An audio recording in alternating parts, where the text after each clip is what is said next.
Hello and welcome to the video. Today I'm going to be showing you how I mixed my LoFi beat that was used in my demo for the new Akai Fire controller, which is just here. So if you haven't seen that video where I made the beat, you might want to check out the video here. This tutorial is going to be looking at the mixing and the production on this song, including a few other interesting things like the arrangement and also some tuning of some instruments, which makes it interesting. But I'm going to be using mostly FL Studio plugins, but I do have some third-party plugins. I'll point out which ones are third-party as I use them so that nothing's confusing, and there's one or two free VSTs in there as well. So let's get right into it. The way that I'm going to structure this mixing is in a sort of top-down approach. So I'm actually going to be looking at the master processing first and then slowly going in and adjusting all of the tracks. This sort of mixing approach can often save you an awful lot of time and frustration and help sort of gel everything together from the start. But don't worry, because I will be going into each individual track and all of their processing. Now, most of the plugins I used in this are FL Studio stock, but there are a few third-party plugins on the master, including one free plugin. So let's just get right into it. The beat sounds like this for anyone who hasn't heard it yet.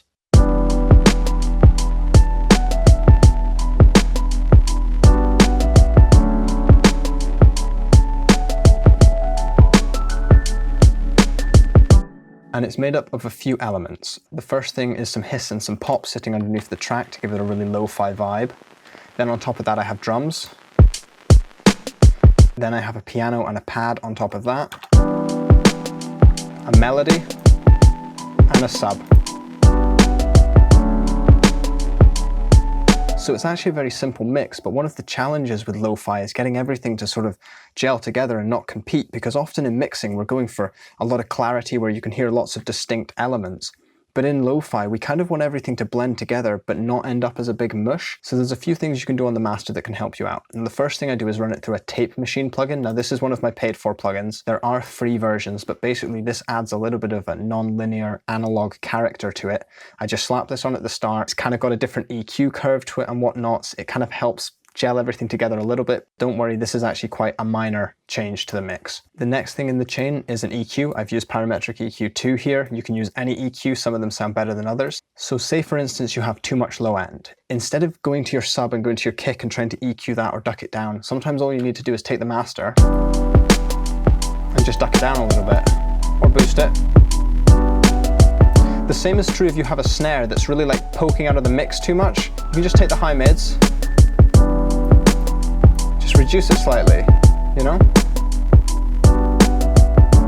This sort of top-down mixing process can really simplify the whole process, but I wouldn't necessarily use this EQ. This one sounds fine. Sometimes I reach for some sort of analog modeled EQs. I think everyone here knows that I like the Slate digital EQs, but this is a good time to experiment. When you listen to some of the best lo-fi tracks out there, they're all mixed vastly differently. Some of them are summed almost completely into mono, like this. Some of them are super stereo wide. What I've noticed recently is a push towards things that sound a little bit more locked in, a little bit more clear, but still have that old school vibes. I'm not hearing quite as much phasing and stuff like that going on the master, but one of the great things about lo-fi is that there isn't necessarily a right and a wrong. And one really good way to experiment is using this next free plugin called Isotope Vinyl. Some people call it a secret weapon, but you all know about it now, so there's no secret. And what you can do with this is, I'm just going to turn off the hiss and the vinyl pop. You can use this to simulate all sorts of stuff to do with vinyl. So you've got noise, you've got warp depth, you can saturate. I could talk about this all day. Let's just listen to it. So basically, if I turn it on, I'm going to add some mechanical noise. Take it down. Wear and tear reduces the low end. Electrical noise. So if you blend these a bit, this bit here is really powerful. It's called warp depth. Listen to that. Sounds all messed up.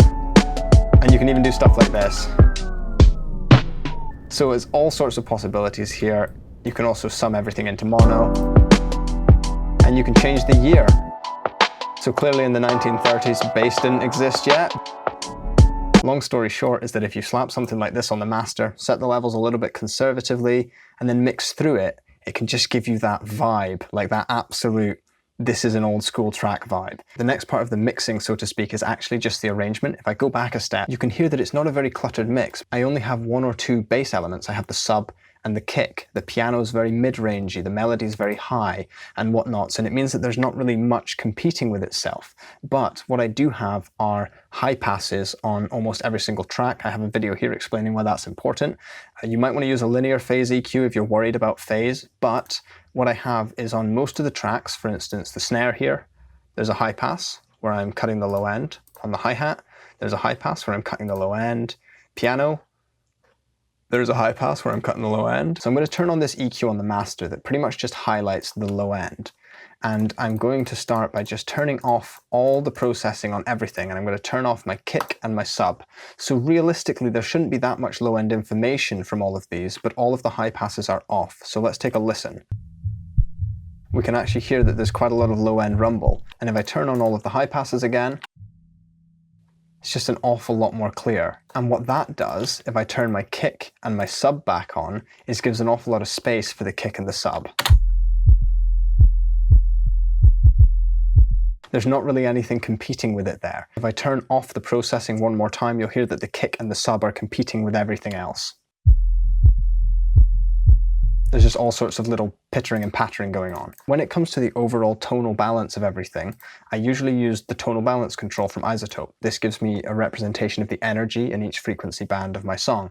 But if I press play, it says that my bass is a little bit too high, everything else is okay, could be a bit higher in the higher mids and highs, but I think one of the key things to remember at times with lo-fi is to ditch the visual stuff and just go by the sheer vibe and feel of it. If you listen to popular lo-fi music, it's all produced very well, but it's produced in crazy different ways, so try not to stress too much if your meters are a little bit off. And one thing that I find incredibly useful when setting levels is to take my headphones off, put them on my desk, or just hold them like this, you know, a little bit open, press play, turn it up, and if you listen to the sound that the headphones make, often just hearing the noise coming out of the headphones when they're not in your head actually gives you a kind of really good idea of how everything sounds when it's all mushed together. I find this especially helpful when setting the levels of hi-hats, because anything that's too loud will just be so prominent and it will be so easy to notice what's wrong.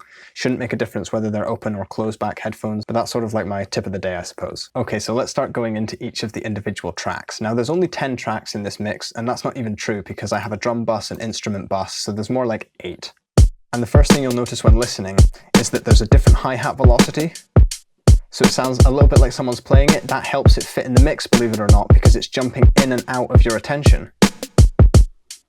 These samples were pretty much pre-mixed, so to speak, which is like a terrible word to use, but if you want these samples, you can download them. They're all in the description down below. So the kick, snare, and hi-hat, I think, sounded pretty good. Now what I'm going to do is a bit of a demonstration. If I was to try a different hi-hat, so I'm just going to drag it in there and I've copied the pattern over. Now if I listen to this hi-hat in the beat, you hear how that hi-hat doesn't really match with that kick and the snare, so sometimes it's good to just use samples that actually match from the start. And it helps sort of gel them all together. What I hear a lot, and what I did all the time when I would start producing, was I would just drag in samples which sounded good on their own. I'd get the best kick I could find, the best snare, the best hi-hat, play the three together. They don't match each other, so it doesn't matter if they're really good on their own. They really have to work together, so that's the first step. The next thing was with the kick, I used Span, which is a free plugin, helps me see the frequencies, and then based on Span, I gave it a little bit of a low cut because I could see, because I can't hear it, that there was a bit of rumble going on at about 5 or 10 hertz, so I had to get rid of that. I've used this kick to sidechain the sub and the piano and pad, so I'll be showing that when I show the sub and the piano, but that's just something to bear in mind. I've got it sidechained to here, and I've got it routed to my drum bus. The reason I route everything into a drum bus is so that if I want to make global changes to all the drums, if I want to filter them all together, I can just do that on this channel here. So if I play the drums, I can filter them all together, stuff like that. Moving on to the snare, again, it's just an EQ, and a lot of people have been asking me what compression I used, what transient shaping I used. It's actually just EQ in this case. Again, parametric EQ, low cut, because I didn't want any rumble, and then I've boosted it around 250 hertz. I'll let you hear what this sounds like. So if I open Span, it was this bit at around 200 hertz or so. So if I just isolate this on its own, we can really hear what's going on. It's this kind of sound. That's what I was trying to bring out of the snare in this case, because I felt that I was getting too much of this and not enough of this. I'm just holding down Control to highlight this on Span. Honestly, it's fantastic. And that's all I'm doing. I'm just pulling out a little bit of it gently. It just helped it give a little bit of a body. And what I find is that that kind of body, so to speak, of the snare. It helps you feel the rhythm of the snare more. It's always great when you can hear that sort of crack on the top of the snare and it's kind of a bit harsh and it cuts through the mix. But sometimes if you don't have enough body in the snare, it can be difficult to feel it engaging with the kick. I find that that region around 200 Hertz really helps make the difference between whether a snare really kind of pops out of the speakers or whether it just sounds like a harsh, cold sound. It's kind of difficult, it's very abstract to explain these things, but that's what I find anyway. With the hi-hats, Fruity Parametric EQ2 again, I removed a lot of low end here. I'm going to let you hear all that low end in a second. So what we had initially, that to that. Hear all that around 300? There was a lot of that getting through. Now usually, actually I really like that on a hi-hat, but in this mix it was just interfering, so I got rid of it. And then when these drums sit on top of that vinyl hiss and vinyl pop, it really starts sounding a little bit old school, but also very clean. I had to make a decision as to whether I wanted the drums to be punchy or to be kind of mushy and subdued, because I hear both in equal amounts in the professional sort of lo-fi scene. In this case, I decided to go for punchy, especially because I wanted a little bit of impact, because this video was used for my demo. But moving swiftly on, I think now that we've covered the drums, I should cover the sub bass, because the kick is closely linked to the bass. So let's just play the kick and the sub together. This should give you an idea of what's going on.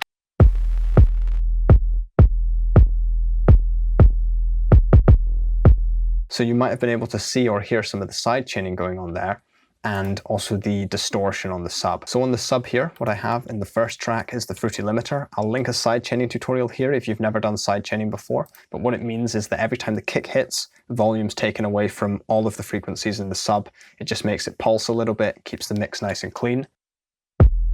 So you can see just a little bit is being taken off each time the kick hits. And right there, you're probably hearing some distortion hitting in. So in this case, I've used a virtual mix rack just because I was working quick and I really like the mix rack, but Wave Shaper and Fruity Fast Distortion are fantastic distortion plugins. So I've saturated it a little bit and added some low end back in, 3 dB at 60 Hertz. Let's start with it turned on and then off.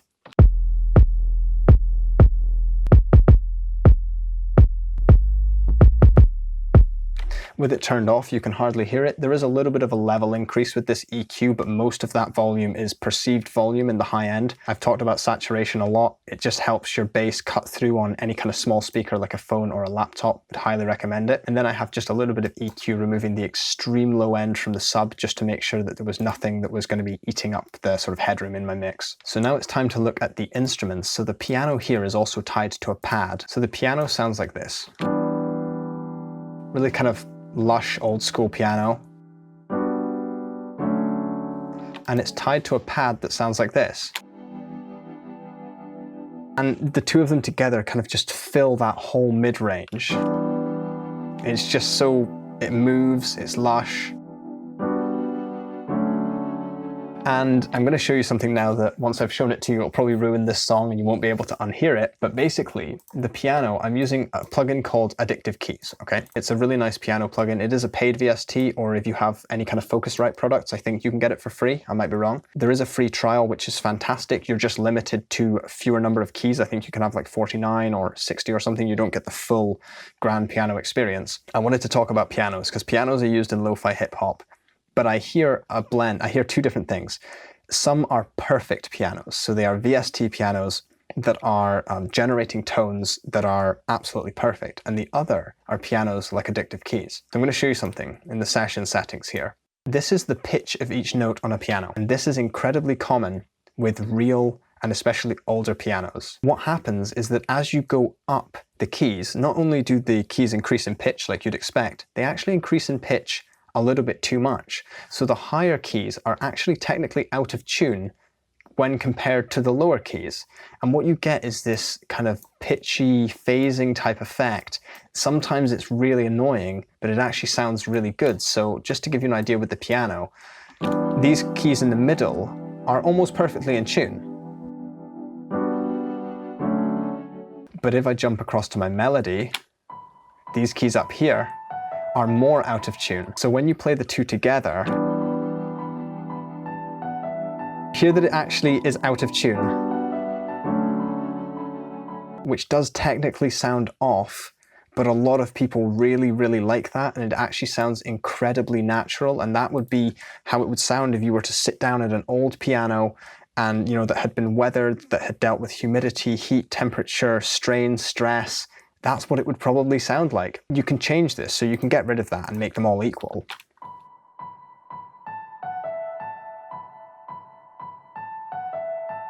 But what I would note with this is to be careful with the reverb, because when I turn my reverb off on the melody and play the chords, it's harder to tell that it's out of tune, but with the reverb engaged, anything that's out of tune is going to hold with that reverb. And you're going to notice the tuning a lot more. So just be careful with the reverb at times. But that's something really interesting about the piano. Now that you've heard that out of tune on its own, it's probably ruined this beat for you and you probably won't be able to unhear it. So I'm sorry about that. With the piano, I have virtual mix rack again. This could have been done with FL Studio plugins, but I was in a bit of a rush. A low cut, 150 Hertz, just to get rid of the low end. This looks shiny and complicated. It's actually just a low cut. And then I have a compressor. So what the compressor is doing is cutting down the peak a bit and drawing out the tail of the piano, just so that the piano sustains a little bit and isn't too transient. So you can see on the gain reduction meter what's going on here, but it's really something you listen for. If I turn it off and press play, the piano sort of died away in just a few beats, whereas if I turn it on, not only does the piano become a little bit smoother, a little bit more gelled in, so to speak, but it also just lasts a little bit longer. It's that half a second or extra second that just makes it fill out the gaps in the track. The pad sounds like this on its own, as I showed. And there was two things I was trying to do here. I have an EQ. You can hear that it's actually quite a bright sound. So engaging the EQ, it kind of just hones it in a little bit. And then again, a low cut just to remove any low end rumble. Something else I was trying was gross beat, to try and sidechain it a little bit, to make it do this. And with the drums at one point, this was sounding quite cool. It was kind of spacey. But in the end, I found that it just started sounding a little bit too EDM, a little bit too regimented, so I took it out, but that could be something to do. I have the instruments being sent to an instruments bus, so I simply sent them down here. On each one, you just right-click, route to this track only.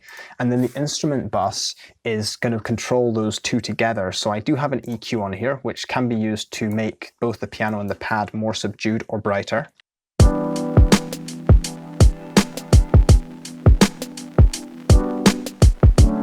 Which is good not only just for effects and changing things up in the song, but it sort of gels the two together, which I've said about 10 times in this tutorial. I also have a limiter, which is sidechaining the same way that the sub and the kick were. If I have it turned on the whole time, it's a bit mental.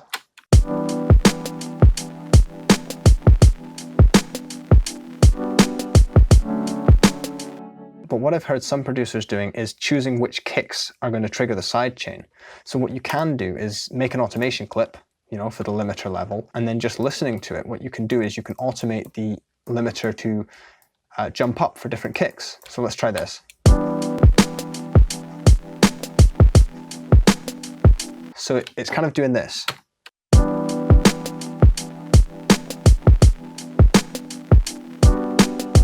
Which means some of the kicks get through when they're really important, like at the start of the chords, but the rest of the time the kick is triggering the instruments to sidechain as well. Now I didn't do this for my demo, but I have heard a lot of people do it. This might simulate the sort of kick sort of mashing up the master tape or something like that and giving a really crushed effect. But it's something to remember that if you have a section where maybe like the sub is moving really quickly or there's a quick chord change and you don't want the sidechain to act, you can just automate that sidechain off. There's no harm in that. You know, here,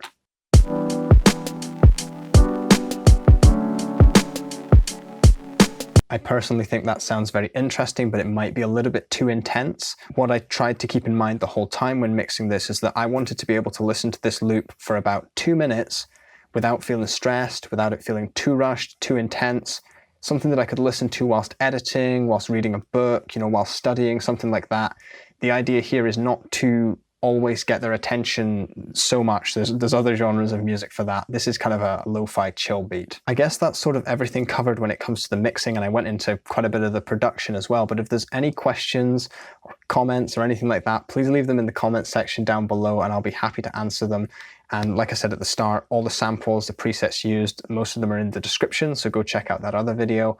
And thank you very much for watching. Hope you have a great day, and I hope to see you in the next one too. Bye for now.